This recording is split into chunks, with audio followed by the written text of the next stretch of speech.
Good evening, everybody. I'm here to talk about our work on half hypersphere confinement for piecewise linear regression.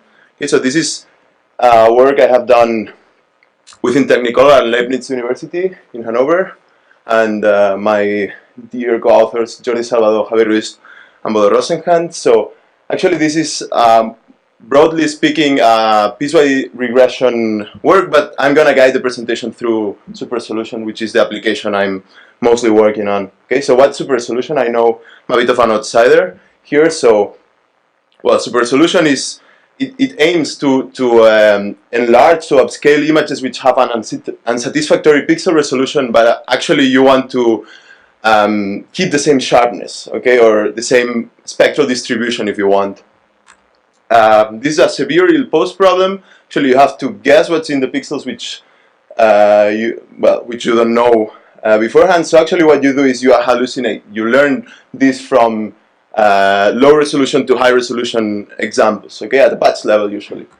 So let's move forward to regression based, nothing new under the sky. Okay, you aim to estimate a mapping between two observed variables more broadly, like from low resolution patch manifold, high resolution patch manifold. Okay, so this is a highly nonlinear mapping. So if you want to use linear regression, you have to do piecewise linear regression. So you have an ensemble, so a set of regressor and associated anchor points and centroids, right? So at the end you compose your upscale patch just by a simple matrix multiplication, and the important thing here is that you need to select this regressor from within the ensemble. Okay, this is where my work starts.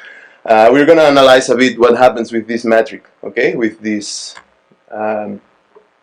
thing. So here we have more or less an example, right? I want to define antipodal points are those points which are diametrically opposite in the unitary hypersphere. Okay, so we see here A and C, they are almost antipodal points, right? So I want to see, like, you look the structure of the patches. Okay, don't pay attention to the color if it's white or black.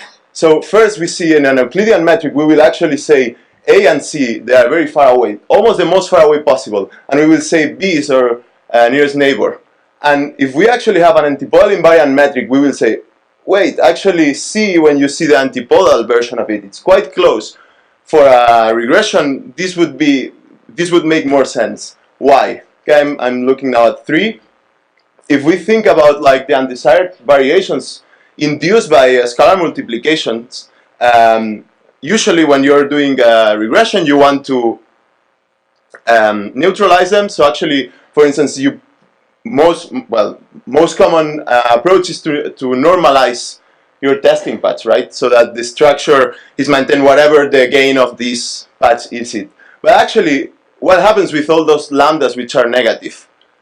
The norm cannot deal with them because they are the norm is by nature strictly positive. So actually, you can see that antipodal points are those variations where lambda is negative.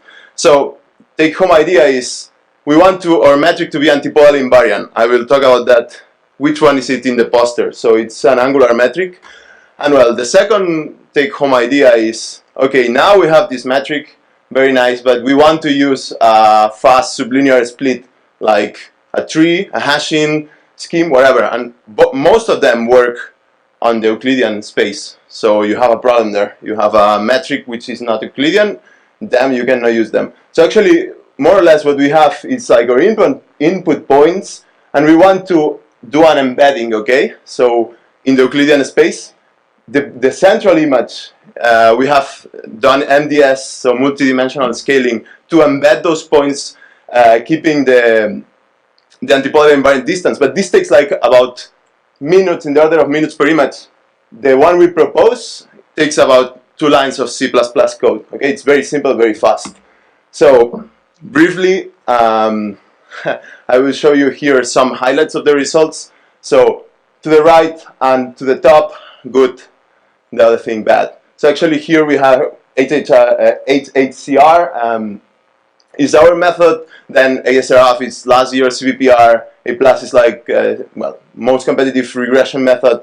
As super solution CNN is deep learning. Okay, so we can see actually we outperform both in both speed and and quality. Okay, so thanks for your attention. You can go to the website and play around. I have a small project. You can check the results, and we will publish code hopefully soon. And that's it. Thanks.